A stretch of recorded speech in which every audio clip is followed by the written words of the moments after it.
ಆತ್ಮೀಯ H16 news ಅರ್ಥಾತ್ ಹೇ ಸೀತಾರಾಮ್ಗೆ ಸ್ವಾಗತ. ನಾನು ನಿಮ್ಮ ಎಂ ಆಯತ ಮಲ್ಲಪ್ಪ ಜೂತ್ ಅವರು. ಆತ್ಮೀಯರೇ, ನಿಧಾನಕ್ಕೆ ಮತ್ತು ಈ ವಿಶೇಷವಾಗಿ ತಾಲೂಕು ಮತ್ತು ಜಿಲ್ಲಾ ಪಂಚಾಯಿತಿ ಪುರಸಭೆಗಳ ಚುನಾವಣೆ ಘೋಷಣೆ ಆದ ಹಿನ್ನೆಲೆಯಲ್ಲಿ ಮತ್ತು ರಾಜಕೀಯ ಚಟುವಟಿಕೆ ಜೋರಾಗ್ತಾ ಇದ್ದಾವೆ.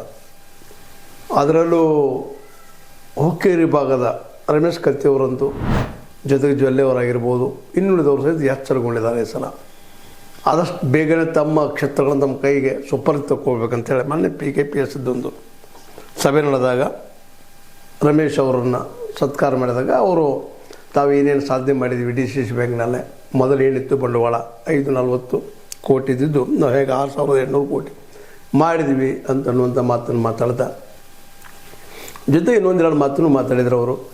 ನಾವು ಕೊನೆಗೂ ನಾವು ಜಾತಿ ರಾಜಕಾರಣ ಮಾಡೋದಿಲ್ಲ, ಆದರೂ ನಮ್ಮ ಲಿಂಗಾಯತರಲ್ಲಿ ನಾವು ಅಧ್ಯಕ್ಷರನ್ನ ಯಾರೂ ಇರಲಿ ಅವ್ರು ಮಾಡೋಲ್ಲ ಯಶಸ್ವಿಯಾಗಿದ್ದೀವಿ ಅನ್ನೋಂಥ ಮಾತು ಸೇರಿಸೋ ಮೂಲಕ ನಿಧಾನಕ್ಕೆ ಈ ಮತ್ತು ಮುಂಬರುವ ಚುನಾವಣೆಗಳು ಅಂದರೆ ಈ ತಾಲೂಕು ಪಂಚಾಯಿತಿ, ಗ್ರಾಮ ಪಂಚಾಯಿತಿ, ಜಿಲ್ಲಾ ಪಂಚಾಯಿತಿ ಇವೇನು ಚುನಾವಣೆಗಳು ಬರ್ತಾಯಿದ್ದಾವೆ, ನಾವು ಇನ್ನು ರೆಡಿ ಆಗ್ತಾಯಿದ್ದೀವಿ ಅನ್ನೋ ಸಂದೇಶವನ್ನು ಕೊಡ್ತಾ ಇದ್ದಾರೆ. ಜೊಲ್ಲೆಯವರು ಸಹಿತ ಇನ್ನೊಂದು ಕಡೆ ಅವರು ಚಿಕ್ಕೋಡಿಯಲ್ಲಿ ವಿಶೇಷವಾಗಿ ಅವರು ನಾವು BDCC ಬ್ಯಾಂಕನ್ನು ನಂಬರ್ 1 ಮಾಡ್ತೀವಿ ರಾಜ್ಯದಲ್ಲಿ ಅನ್ನುವಂಥ ಮಾತು ಶುರು ಮಾಡಿದ್ದಾರೆ. ಅದೇ ಕಾಲಕ್ಕೆ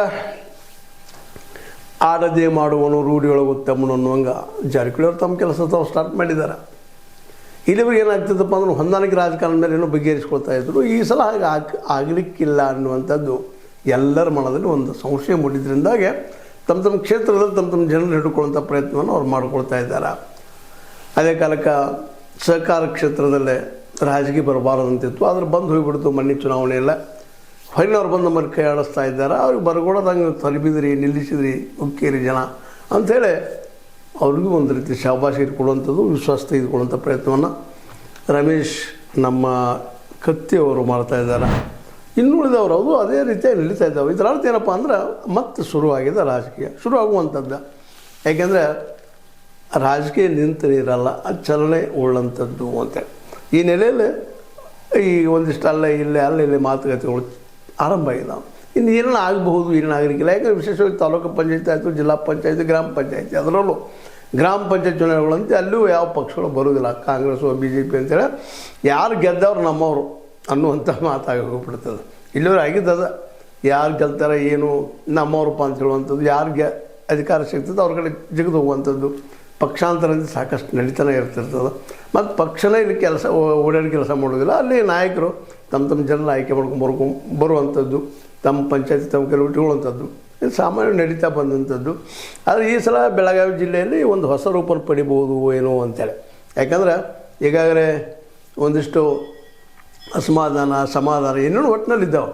ಮಧ್ಯದಾಗಿ ಏನಪ್ಪ ಅಂತಂದ್ರೆ ವಿಶೇಷವಾಗಿ ಈ ಪಾರ್ಟಿ ಮೇಲೆ ನೀವು ಇಲೆಕ್ಷನ್ ಮಾಡಬೇಕಂತ ಅನಿಸಿದ್ರು ಸಹಿತ ಇಲ್ಲಿ ಸಾಧ್ಯ ಆಗಲಿಕ್ಕಿಲ್ಲ ಅನ್ನುವಂಥ ಮಾತುಗಳು ಇರುವುದರಿಂದಾಗಿ ಸಹಜವಾಗಿ ಅಲ್ಲಲ್ಲಿ ನಾಯಕರು ಯಾರ್ಯಾರು ಇಲ್ಲಿವರೆಗೆ ರಾಜಕೀಯದಲ್ಲಿ ಹಿಡಿದು ಸಾಧಿಸ್ಕೊಂಡಿದ್ದಾರೋ ತಮ್ಮ ಏರಿಯಾವನ್ನು ತಮ್ಮ ಸುಪರ್ದಿ ಉಳಿಸ್ಕೊಳ್ಳುವಂಥ ಕೆಲಸವನ್ನು ಮಾಡುವಂಥ ಸಾಧ್ಯತೆಗಳು ಹೆಚ್ಚಾಗಿದ್ದಾವೆ. ಯಾಕಂದ್ರೆ ಇನ್ನು 2028 ದೂರಿಲ್ಲ, ಬಂತದು ಸಮೀಪದಲ್ಲೇ. ಅದನ್ನು ಈಗಿರ್ತಂತ ತಯಾರಿ ಮಾಡುವಂಥದ್ದು. ಯಾಕಂದರೆ ಬೆಳಗಾವಿಯಲ್ಲಿ ಮಾತ್ರ ಬೆಳಗಾವಿ ಜಿಲ್ಲೆಯಲ್ಲಿ ವಿಶೇಷವಾಗಿ ಈ ಸಲ ಜಿದ್ದಿಯಿಂದ ಆಗುವಂಥ ಕೆಲಸಗಳು ಆಗ್ತಾಯಿದ್ದಾವೆ. ಯಾಕಂದರೆ ಎಲ್ಲರೂ ತಮ್ಮ ಕುಟುಂಬಗಳಲ್ಲಿ ಅಥವಾ ತಮ್ಮ ಶಕ್ತಿಯನ್ನಾಗಲಿ ಉಪಯೋಗಿಸ್ಕೊಂಡು ತಮ್ಮ ಆಡಳಿತವನ್ನು ತಮ್ಮ ಕೈಯಲ್ಲಿ ಇಟ್ಕೊಳ್ಳುವಂಥ ಪ್ರಯತ್ನ ಮಾಡ್ತಾರೆ ಅನ್ನೋದು ಎರಡು ಮಾತಿಲ್ಲ.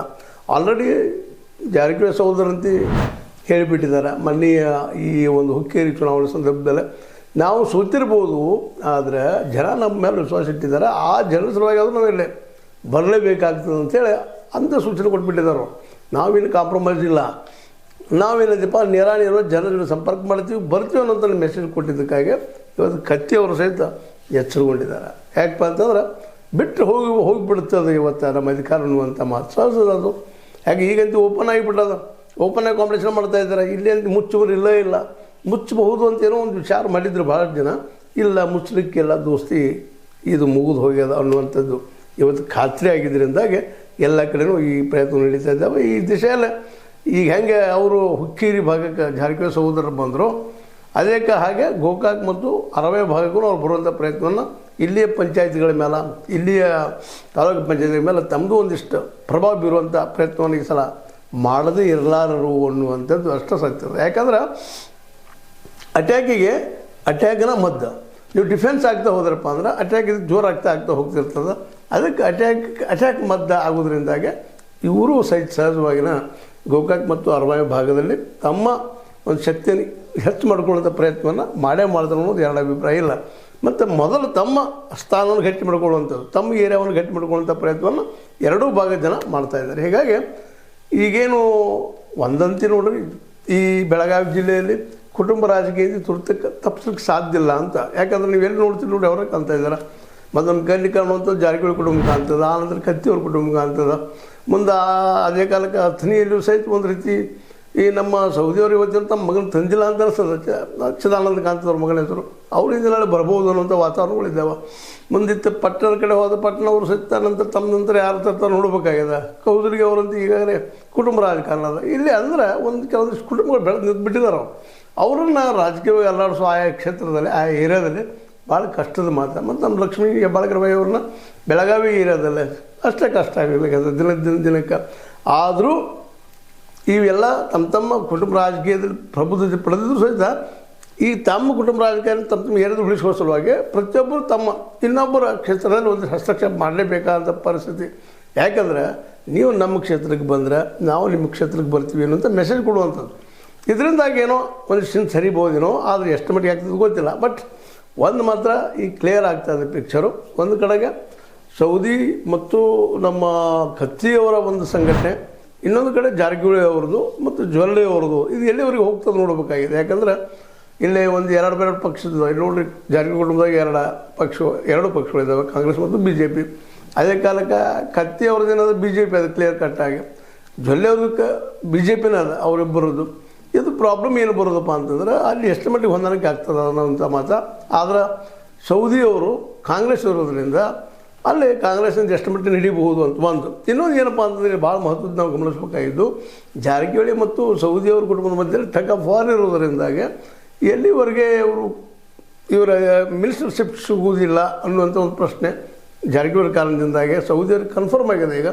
ಅದಕ್ಕೆ ಅವ್ರಿನ್ನು ಎಷ್ಟು ದಿವಸ ಇಲ್ಲಿ ಉಳಿತಾರು ಅನ್ನುವಂಥದ್ದು. ಸ್ವತಂತ್ರವಾದ ಮೀಡಿಯಾಗೆ ಬೇಕಾಗಿರುವುದು ಸ್ವತಂತ್ರ ಧ್ವನಿ. ಆ ಸ್ವತಂತ್ರ ಧ್ವನಿ ಉಳಿಸಲು ನೀವು ಮಾಡಬೇಕಾದದ್ದು ಇಷ್ಟೇ. ಅದೇನಪ್ಪಾ ಅಂತಂತಂದ್ರೆ ನಿಮ್ಮ ಕೈಲಾದಷ್ಟು ಸಹಾಯ ಈ ಚಾನಲ್ಗೆ ಮಾಡಿ ಹಾಗೂ ನಿಮ್ಮ ಧ್ವನಿಯನ್ನು ಕಾಪಾಡಿಕೊಳ್ಳಿ. ಕಾಂಗ್ರೆಸ್ ಕಾಲ ಇದು ಒಂದು ಪ್ರಶ್ನೆ ಹೇಳಲಿಕ್ಕಂತದ. ಯಾಕಂದ್ರೆ ಇವರು ತಿಕ್ಕಾಳದಿಂದಾಗೆ DKC ಮತ್ತು ನಮ್ಮ ಏನಪ್ಪ ಅಂದ್ರೆ ಸಿದ್ದರಾಮಯ್ಯ ತಿಕ್ಕಾಳದಿಂದಾಗೆ ಇದು ಹಂಗೆ ಮುಂದೆ ಹೋಗ್ತಾನೆ ಅದ. ಈ ಒಂದು ಏನಪ್ಪ ಅಂತಂದ್ರೆ ಮಂತ್ರಿ ಎಕ್ಸ್ಪಾನ್ಷನ್ ಮಾಡುವಂಥದ್ದು, ಕ್ಯಾಬಿನೆಟ್ ಎಕ್ಸ್ಪಾನ್ಷನ್ ಮಾಡುವಂಥದ್ದು. ಮತ್ತು ಅದೇ ಸಂದರ್ಭದಲ್ಲೇ ಏನಪ್ಪ ಅಂತಂದ್ರೆ ವಿಶೇಷವಾಗಿ ನಮ್ಮ ಸೌದಿಯವ್ರಿಗೂ ಸಹಿತ ಇದ್ದವ್ರು ಸಿಕ್ಕಿಲ್ಲ. ಅವ್ರಿಗೊಂದು ಆಸೆ ಅದ, ಸಿಗ್ಬೋದು ನನಗೆ ಮಿನಿಸ್ಟರ್ಶಿಪ್ ಅಂತೇಳಿ. ಯಾಕೆ ಅವರು ಹಲವು ಸಲ ಅಂದ್ಕೊಂಡಿದ್ದು ಅದ, ಏನು ಸನ್ಯಾಸಲ್ಲಪ್ಪ ರಾಜಕಾರಣಿ ಅಂತೇಳಿ. ಹೀಗಾಗಿ ಅವ್ರು ಎಷ್ಟರ ಮಟ್ಟಿಗೆ ಈ ಒಂದು ಏನಪ್ಪ ಅಂದರೆ ಕಾಂಗ್ರೆಸ್ನ ಉಳಿತಾರೆ ಅನ್ನೋಂಥ ಇವತ್ತು ಪ್ರಶ್ನೆಗಳು ಮೂಡ್ತಾ ಇದ್ದಾವೆ. ಸಪೋಸ್ ಏನಾದರೂ ಇನ್ನೊಂದು ತಿಂಗಳು ಒಪ್ಪತ್ತಿನಲ್ಲಿ ಏನಾದರೂ ಎಕ್ಸ್ಪಾನ್ಷನ್ ಆಗಿ ಮಿನಿಸ್ಟರ್ಶಿಪ್ ಸಿಕ್ತಂದ್ರೆ ಉಳಿಬೋದೇನು, ಇಲ್ಲಾಂದ್ರೆ ಅವರು ಹೊಸ ಹಾದಿ ಹುಡುಕ್ಬೇಕಾಗ್ತದೆ. ಆ ಸಂದರ್ಭದಲ್ಲೇ ಅಲ್ಲೇ ಕತ್ತಿಯವರಿಗೆ ಮತ್ತು ಅವ್ರಿಗೆ ಗೆಳೆತನ ಚೆನ್ನಾಗಿದೆ ಇವತ್ತು. ಯಾಕಂದರೆ ಈ ಒಂದು ಮೊನ್ನೆಯ ಜಿಲ್ಲಾ ಒಂದು ಹೋರಾಟದ ರೀತಿಯ ಸಂದರ್ಭದಲ್ಲೇ ಕತ್ತಿಯವರು ಚಿಕ್ಕೋಡಿ, ಅಥಣಿ, ಬೈಲಹೊಂಗಲ ಜಿಲ್ಲಾ ಆಗಲಿ ಅನ್ನುವಂಥ ಮಾತಾಡಿದ್ದು ನೋಡಿದರೆ ಈ ಜಿಲ್ಲೆ ಆಗೋದ್ರಲ್ಲೂ ಸಹಿತ ಈ ತಿಕ್ಕಾಟ, ಈ ನಾಯಕರ ತಿಕ್ಕಾಟ ಏನು ಜನರಿಂದ ಆಯ್ಕೆ ಆಗಿರಲ್ಲ ಇವರೆಲ್ಲರೂ ತಿಕ್ಕಾಳಿಂದಾಗಿ ಅದು ಈಗ ನೆನಗುದಿಗೆ ಬಿದ್ದದಂತ ಒಂದು ಸುದ್ದಿಗಳು ಬರ್ತಾ ಇದ್ದಾವೆ.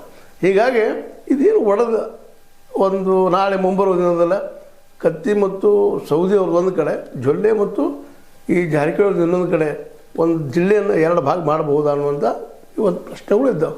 ಅದೇನೂ ಇರಲಿ, ಒಟ್ಟಿನಲ್ಲೇ ಜಿಲ್ಲೆಯಲ್ಲಿ ಮಾತ್ರ ಹಿಂದೆಂದಿಗಿಂತಲೂ ಹೆಚ್ಚಿಗೆ ಪ್ರಜಾಪ್ರಭುತ್ವ ಗಾಳಿ ಬೀಸಲಿಕ್ಕತ್ತದ ಅನ್ನೋದ್ರಲ್ಲಿ ಎರಡು ಮಾತಿಲ್ಲ. ಯಾಕಂದ್ರೆ ಇಲ್ಲಿ ಬೇಕಿಲ್ಲ ಪರ ವಿರೋಧ ಇದ್ದಾಗ ಒಂದು ರೀತಿ ಏನಪ್ಪ ಅಂದ್ರೆ ಆಡಳಿತದ ಸಮತೋಲನ ಬರಲಿಕ್ಕೆ ಸಾಧ್ಯದ. ಮತ್ತು ಅದೇ ಕಾಲಕ್ಕೆ ಅದು ಅತಿ ಆಯ್ತಪ್ಪ ಅಂದ್ರೆ ಆಡಳಿತ ಕೆಡ್ತಿರ್ತದೆ. ಆ ಮಾತು ಬೇರೆ. ಅದೇನೂ ಇರಲಿ, ಪ್ರಜಾಪ್ರಭುತ್ವ ದೃಷ್ಟಿ ಇಟ್ಕೊಂಡು ನೋಡಿದಾಗ, ಇಲ್ಲಿ ಜನಸಾಮಾನ್ಯರ ಬದುಕಿನ ದೃಷ್ಟಿ ಇಟ್ಕೊಂಡು ನೋಡಿದಾಗ ಇವೇನಿಗೆ ಒಂದೇನು ಬ್ರೇಕ್ ಆಗ್ಯದ, ಈ ಬ್ರೇಕ್ ಇದ್ದಿದ್ದು ಬೆಳಗಾವಿ ರಾಜಕಾರಣದಲ್ಲೇ ಹೊಸ ಅಲೆಯನ್ನು ಉಂಟು ಮಾಡ್ಬೋದು ಅನ್ನೋಂಥ ಒಂದು ಮಾತು ನಡೀತಾ ಇದೆ. ಏನೂ ಆಗಲಿ, ಇದು ಈಗ ನಡೀತಿರುವಂಥ ಪರಿಸ್ಥಿತಿ. ಒಂದು ಕಡೆ ಲಕ್ಷ್ಮಣ ಸವದಿ ಉಳಿತಾರ ಕಾಂಗ್ರೆಸ್ನಲ್ಲಿ ಹೇಳುವಂಥದ್ದು, ಇನ್ನೊಂದು ಕಡೆ ನಮ್ಮ ರಮೇಶ್ ಕತ್ತಿ ಅವರು ಆಲ್ರೆಡಿ ಈ ತಾಲೂಕು ಪಂಚಾಯತಿ, ಜಿಲ್ಲಾ ಪಂಚಾಯತಿ ಅದೇ ಕಾಲಕ್ಕೆ ಗ್ರಾಮ ಪಂಚಾಯತಿ ಬಗ್ಗೆಯೂ ತಯಾರಿ ನಡೆಸ್ಕೊಳ್ತಾ ಇದ್ದಾರೆ ಅಂತೇಳಿ ಮತ್ತು ಈಗಾಗಲೇ ನಮ್ಮ ಜಾರಕಿಹೊಳಿ ಭರವಸೆ ಸ್ಟಾರ್ಟ್ ಮಾಡಿಬಿಟ್ಟಿದ್ದಾರೆ ಅವರು. ಹುಕ್ಕೇರಿಯನ್ನು ನಾವು ಬಿಡು ಪ್ರಶ್ನೆ ಇಲ್ಲ ಅಂತೇಳಿ. ಇನ್ನು ಅದಕ್ಕಾಗಿ ಹುಕ್ಕೇರಿ ಅವ್ರಿಗೂ ಸಹಿತ ನಾವು ಗೋಕಾಕ್ ಮತ್ತು ಅರವೈನ್ ಬಿಡು ಪರಿಸ್ಥಿತಿ ಇಲ್ಲ ಅನ್ನುವಂಥ ಮೆಸೇಜನ್ನು ಕೊಡೋ ಪ್ರಯತ್ನ ಮಾಡ್ತಾ ಇದ್ದಾರೆ ಅಂತ ಅನ್ನಿಸ್ತದೆ. ನೋಡು ಏನಾಗ್ತದೆ ಡೆವಲಪ್ಮೆಂಟ್. ಯಾಕಂದರೆ ಎಲ್ಲರೂ ಒಂದು ರೀತಿ ಬಲಿಷ್ಠರೇ ಇದ್ದಾರೆ. ಯಾರನ್ನ ಮೀರಿಸ್ತಾರೆ, ಯಾರನ್ನ ಇಳಿಸ್ತಾರೆ. ಈಗ ಮಾತ್ರ ಡಿಸಿಷನ್ ಬ್ಯಾಂಕ್ ವಿಷಯದಾಗ ಮೇಲ್ನೋಟಕ್ಕೆ ಜಾರಕಿಹೊಳಿ ಸಹೋದರರು ಮಾತ್ರ ಹಿಡಿತವನ್ನು ಸಾಧಿಸಿದ್ದಾರೆ. ಮತ್ತು ಅದೇ ಕಾಲಕ್ಕೆ ಒಂದಿಷ್ಟೇನೋ ಸಮಾಧಾನಕರ ಬಹುಮಾನ ಅನ್ನುವಂಗೆ ಹಾಗೆ ಅವರಿಗೆ ಉಪಾಧ್ಯಕ್ಷ ಸಿಕ್ಕಿದ್ರಿಂದ ಇವರು ನಮ್ಮದು ಒಂದು ಶಕ್ತಿ ತೋರಿಸ್ಕೊಂಡಿದ್ದಾರೆ. ಆದರೆ ಸ್ಪಷ್ಟವಾಗಿ ಹೆಸರು ತೋರಿಸ್ಕೊಂಡು ಜಾರಕಿಹೊಳಿ ಸಹೋದರರು ತಮ್ಮ ಶಕ್ತಿ ತೋರಿಸಿದ್ದಾರೆ. ಹೀಗಾಗಿ ಬೆಳಗಾವಿಯ ಮೇಲೆ ಹಿಡಿತ, ಆ ಹಿಡಿತಕ್ಕಾಗಿ ಇನ್ನು ತಿಕ್ಕಾಟಗಳು ನಿರಂತರ ನಡೀತಾವೆ ಅನ್ನೋದ್ರಲ್ಲಿ ಎರಡು ಮಾತಿಲ್ಲ ಅಂತ ಹೇಳ್ತಾ, ಇದು ನಿಮ್ಮ ಲೈಕ್ ಆಗಿರ್ಬೋದು. ಲೈಕ್ ಮಾಡಿ, ಶೇರ್ ಮಾಡಿ, ಕಮೆಂಟ್ ಮಾಡಿ, ಜೊತೆಗೆ ಸಬ್ಸ್ಕ್ರೈಬ್ ಮಾಡಿ. S16 ನ್ಯೂಸ್ ಅರ್ಥ ಸತ್ಯದ ಕೈಗಳಲ್ಲಿ ವಂದನೆಗಳು.